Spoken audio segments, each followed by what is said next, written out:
What's going on, people? My name is Terrell Harris from the Open Box, where our vision is to make wholeness more accessible. And today I wanted to give my thoughts on the Eric Garner situation. So for those who don't know, Eric Garner is a man from Staten Island who was choked to death by a police officer on film.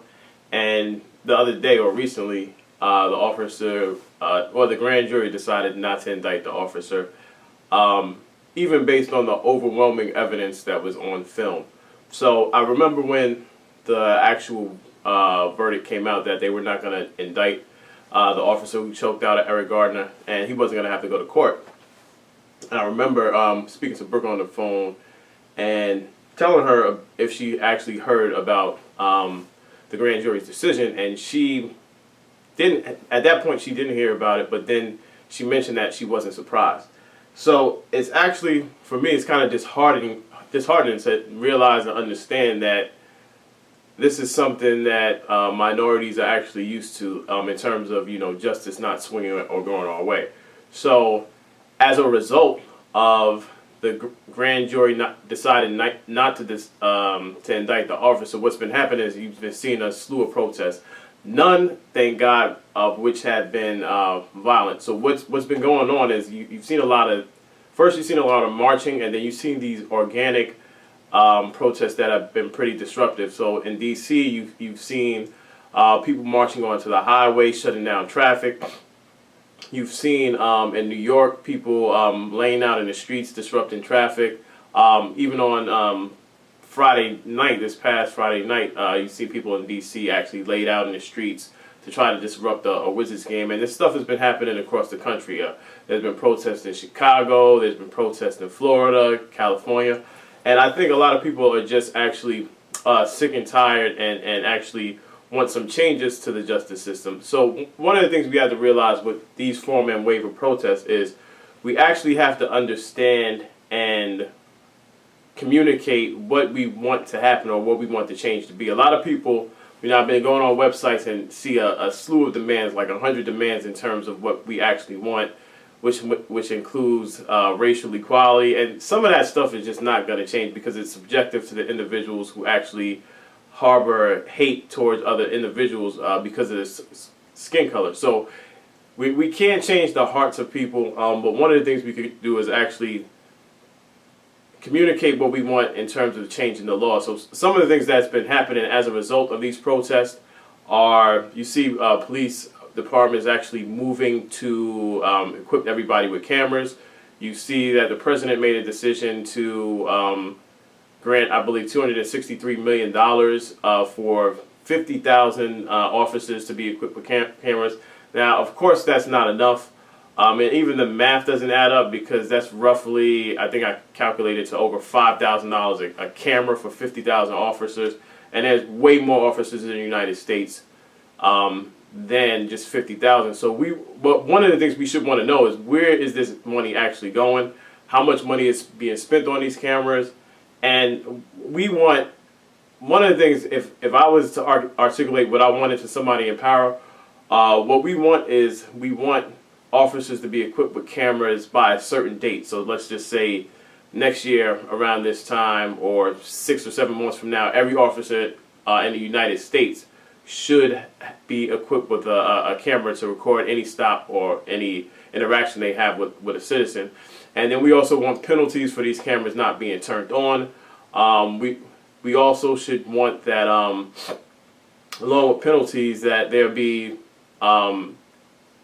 actually, as a result of the penalties, we want officers to either be fined, we want them to be fired, and not giving officers a date off and giving them paid leave, because that, I don't think, is sufficient to some of the things that we're actually seeing on film. Along with that, I think one of the things we also have to communicate is what we want to see as a result of the grand jury process. So, listen to the news and then just seeing how Staten Island was actually pretty conservative. There's no way a prosecutor from Staten Island that works with the police department to put criminals behind bars should be the one to prosecute people they work with, because there's a conflict of interest. So in terms of what we should be actually asking for as it relates to the grand jury is we should want a special prosecutor to come in and oversee the process as it relates to trying to indict police officers who have maybe have committed a crime themselves or done something in a wrong. And we need somebody who's going to be neutral in this process. So those are probably two things we should be asking for out of these protests and these demonstrations.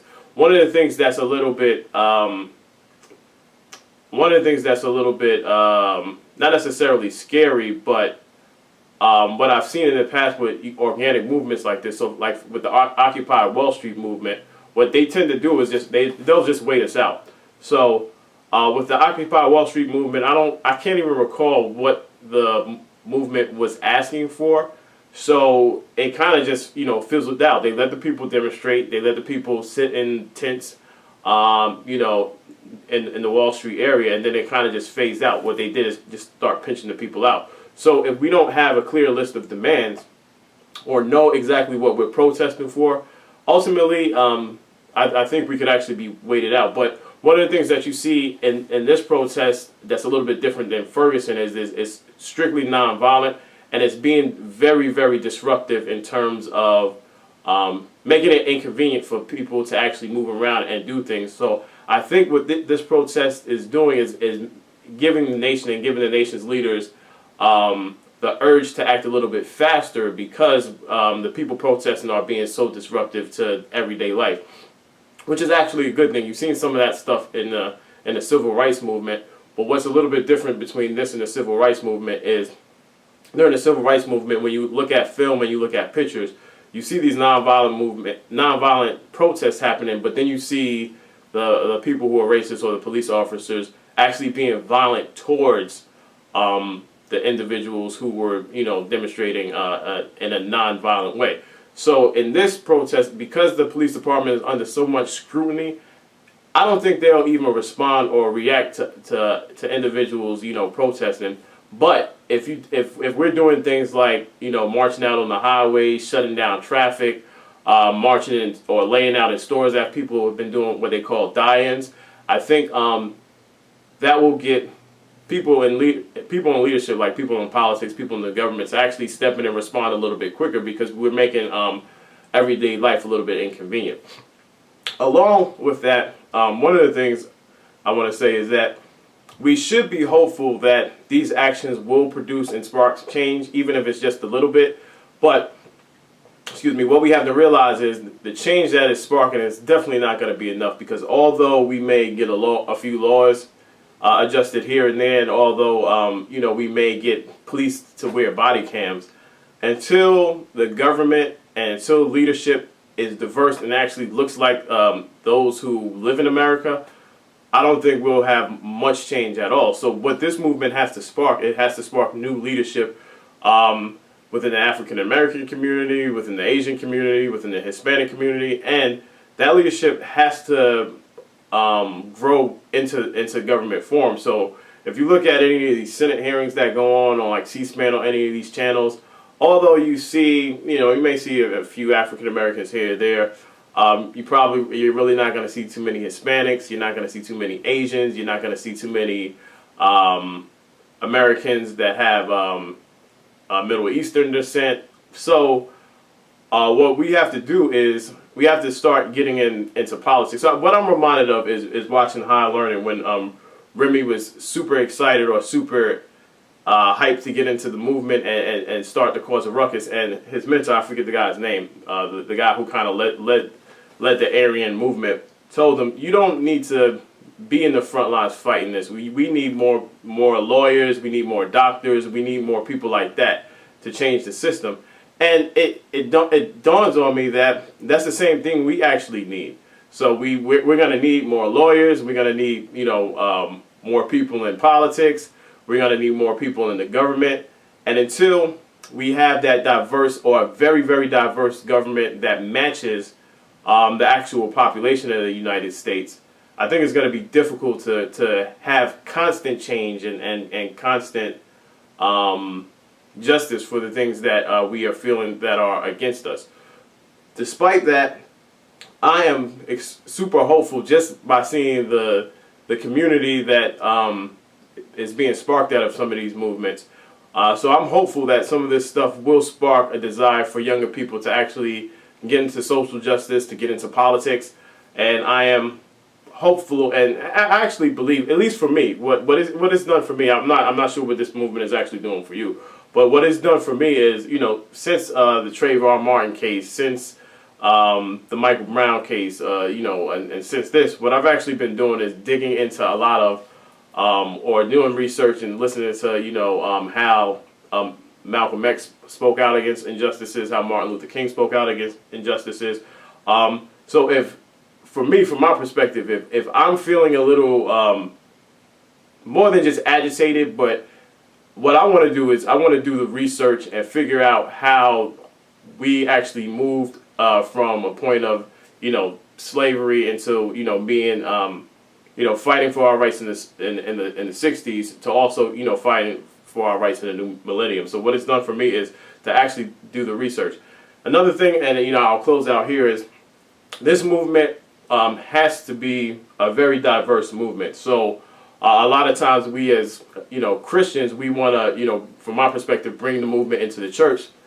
I don't think that is sufficient to what this movement actually needs, because for people who may not have a connection to the church, for people who may have had a bad experience to the church, or even for people who are not Christians, maybe Muslims, atheists, and stuff like that, we place them on the outside. And if we're trying to welcome people into the church and save lives at the same time we're trying to do justice, then we're convoluting the message, and the message needs to be centrally focused on civil rights and equal justice for everybody. So myself, I particularly in this moment will avoid even speaking about any religious issues as it relates to anything related to social justice or the government, just because I know that I need the help of my brothers and sisters who don't agree with anything I have to say as it relates to God. So keep the faith. These are just my thoughts off the top of the head, and I hope and pray that this discussion and that what you see in the news and what you've been seeing in the media is actually creating a change in your heart that will actually not just get you involved into protesting and marching, but also that will get you involved into being a leader in your community and sparking change that way. Peace and blessings. What I want you to do is comment below, and the question I have for you is, what have you decided to do to change the way we're treated as minorities? What do you think the solution to this situation is? Do you think cameras are the solution? Do you think the grand jury process needs to be examined? Comment below. Peace and blessings to Eric Garner's family. Again, peace and blessings to anyone who has suffered as a result of police brutality. Also, peace and blessings to the officers who actually abide by the laws and serve our community. I do understand that it's a rough job, and what I ask is, I pray that God actually removes the fear in these situations to actually handle the communities this way. Fear won't prompt anybody to act out of character or act out of the way that the law is actually formed. So, with that said, I'm out. Comment below. Peace.